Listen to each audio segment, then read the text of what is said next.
So today is Kyla's birthday. She actually turns 2 years old today. And the plan is that we are going to celebrate her birthday a little bit today. We're not having a party or anything like that. We don't really know that many people here, so that's not going to happen. I have to admit, I probably would have invited some people if I knew someone in the area.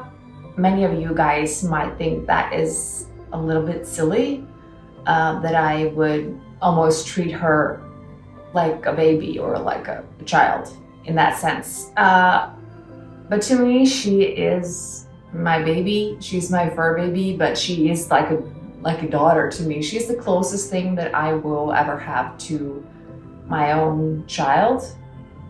As you probably know or noticed by now, I don't have any kids of my own, but that is not because I didn't want any kids. I actually wanted kids since I was pretty young. I started planning on having kids when I was in the start of my 20s.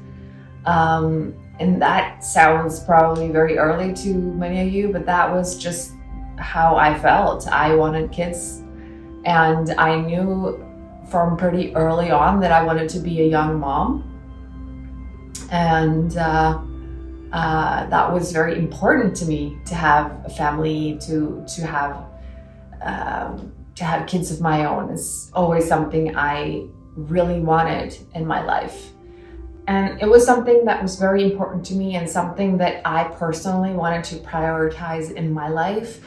And we're all different. So each one of us maybe prioritize a bit differently. For some of us, it's a career. For some of us, it's family. For some of us, it's maybe traveling or just being single and just being, whatever. And we're all different, and that's fine. For me personally, I wanted to have a family. I wanted to have kids. That was what I wanted to prioritize. And in the start of my 20s, it didn't really happen. I was in a relationship, but it didn't happen, and the relationship ended.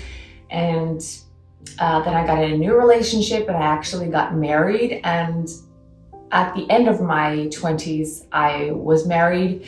We wanted kids, and we started trying to have children. And it didn't happen.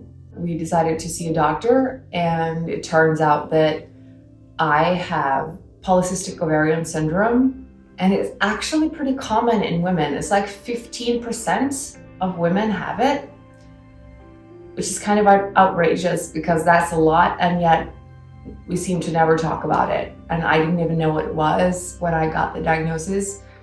And it can greatly diminish your chances of having children naturally. And in my case, it's probably not going to happen naturally. So my doctor said that if you want kids, you probably should be trying IVF, which is in vitro fertilization, so that artificially they would harvest eggs from my ovaries, and they would take sperm from my partner and put them together and then plant them back in me to carry the pregnancy, right? And of course, I was devastated to learn this, and it would be a struggle, and it would be hard. It wouldn't happen easily. Even if I didn't know this beforehand, I kind of knew, on some level, I kind of knew that it was something with my body that wasn't right. I just had a feeling, and it turns out I was right. It was PCOS, and I just thought, okay, then we will have to do that. We'll have to do in vitro fertilization, and just hope that it goes well. So this was me with my ex-husband, and I started this process of IVF. And at this point, I had already suffered with some significant mental health issues for several years. I have been for most of my life, but at this point, it really came to a point. It was kind of as if this information that I couldn't have kids naturally kind of was the drop that made my cup run over. It was horrible, and I was already in a really dark place with myself, and having this on top of that just made me really, really devastated. So when we started the IVF process, I was overwhelmed. I was totally overwhelmed at what we had to go through. It entails a whole medical process. So you have to be checked out, and you have to have a period where you put shots of hormones in you for a period of time. Of course, the right times, and you have to check if it works, and you have to make sure that your egg basically matures in there, so they can pull out eggs from you. And then, so you have to do that in hospital. So you have to do actually an invasive procedure to physically go in there and get the eggs out, and just hope that they are viable and good eggs, quality eggs, that they can then fertilize. And then later you have another procedure to put them back in, and then you have to hope that it actually works, that the embryo actually takes and develops normally. And that might not happen. In Norway, where I live, we have basically, if you get this procedure through your doctor, it is sponsored by the government through health insurances that we all have in this country, but only 3 tries. So one time it doesn't work, you have 2 more tries. And if that doesn't end in a pregnancy, then you have to pay for it. And it is very, very expensive, because then you have to continue the process, but you have to do it through private clinics, or you have to actually pay for it. So this adds pressure, right? But other than that, during my exams, they looked at my ovaries, and they were unsure that the eggs were actually good enough, and they were talking about that I had to do a surgery beforehand, and it absolutely terrified the hell out of me. I have never undergone surgery in my entire life, and this doctor happened to be a major asshole. Excuse my language, but he was. He was so nonchalant, and he just did not have good manners at all towards me as a patient. It's hard to explain, but it was not perceived as a nice experience. Actually, it was pretty traumatizing, the way that he wanted to examine me, and the way that he talked about it, and the way that it was pretty traumatizing. This situation for me was hard. Even when I got there, it was hard for me. It was a very, very, very difficult situation to be in. This was hard because this was something I'd worked for and wanted all my life. So, and there's so much shame also involved, because you feel like there's something wrong with you, and that you have to do this, and you don't really want to do this. And it's something that is so trivial, and for most people just happens. Getting pregnant and having kids, for so many people, is such a natural part of life. It just happens. It's just something that you do when you're ready, and it's natural. And for me and some other people, unfortunately, it isn't. And it just makes you feel horrible.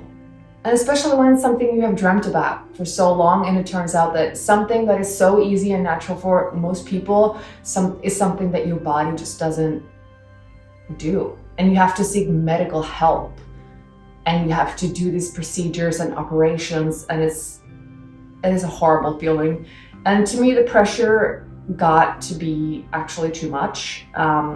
This doctor in this hospital, I didn't feel good. I felt treated badly, and it was a horrible experience. And I actually remember after that particular consultation with the doctor, and he'd done like ultrasound on me to look at my ovaries, and talked about very nonchalantly. It just suddenly burst out with the, oh, we'll probably have to do an operation on you.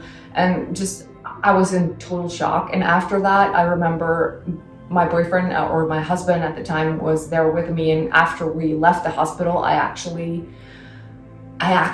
like broke down. I couldn't stand up on my feet anymore. He had to physically hold me up as I broke down in a panic attack. And I was totally like, I felt that I can't do this. Like, this is too much for me. I can't, like, it was horrible. It was absolutely horrible. I got past it, and we continued on a little bit. And when it came to the fact that I had to have an appointment with a nurse who was going to show me how to administer the shots on myself. Because these dates during the month, then and then you have to do like so-and-so shots so many times of hormones in your stomach. You have to physically do that to yourself to make the egg mature before they're going to harvest them, and so on. And it just came to be more and more of these procedures that I couldn't do it. I could not do it. It got to be a way too painful experience for me, both physically but also mentally. It was too much. It was too heavy. I could not handle it. And also, I didn't really feel like I had the people around me to support me during that time. I was very alone. Honestly, I pretty much stood in all of that by myself. And it was a huge weight on me, and it actually broke me down.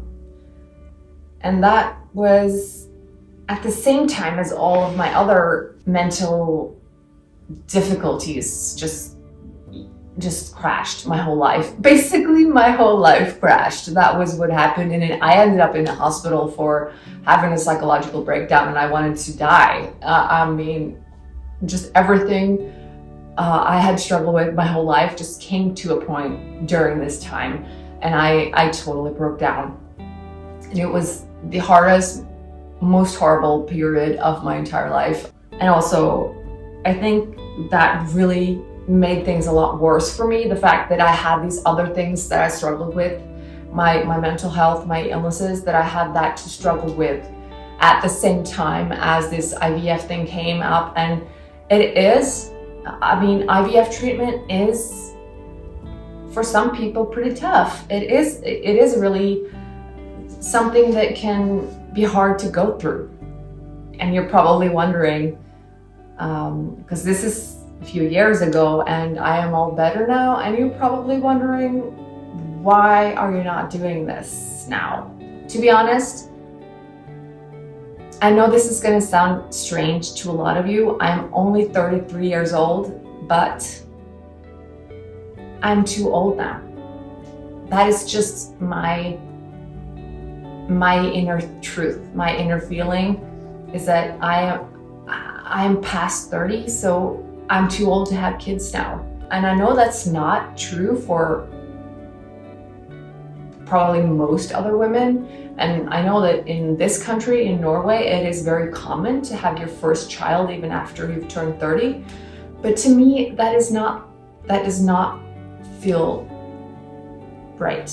I always had the feeling that I was going to have kids before I was 30, and I was going to be done with having kids before I was 30.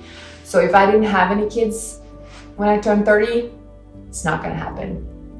And I have no idea why. It's no good reason why. There's no one that's told me this. This is just all in me, in my head, and in my, like, this is my truth, kind of.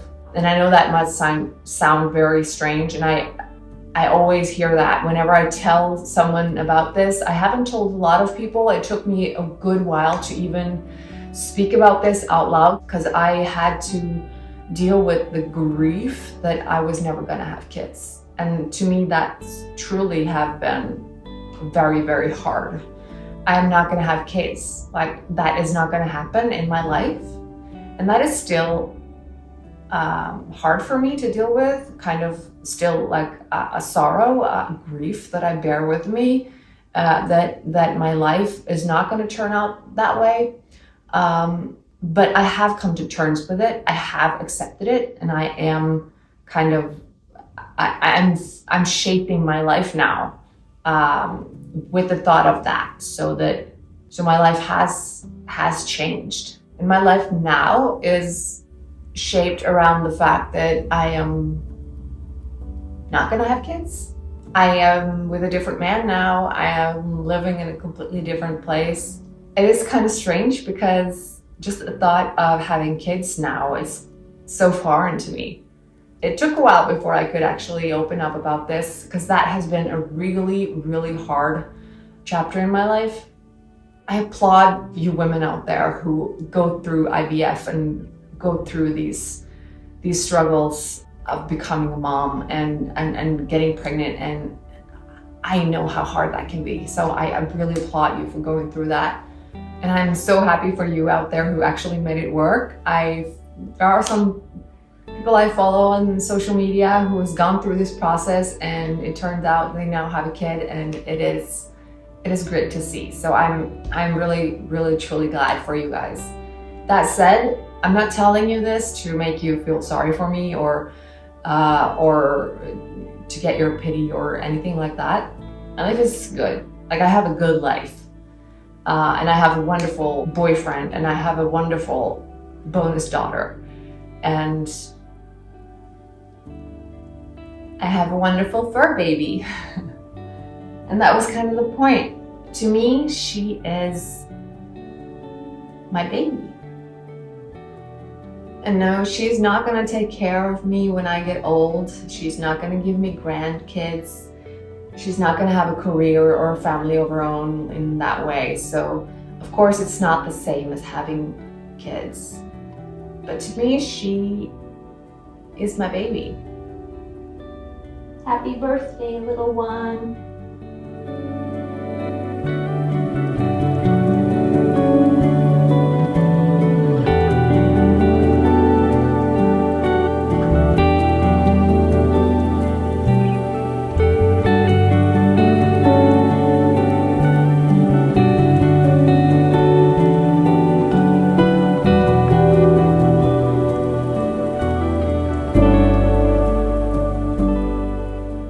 Time for birthday cake. I mean, it is not what it looks like, I can tell you that, because I wouldn't give her pastries, but it is something that's made for dogs. So, and she's being very impatient. She smells that something is up.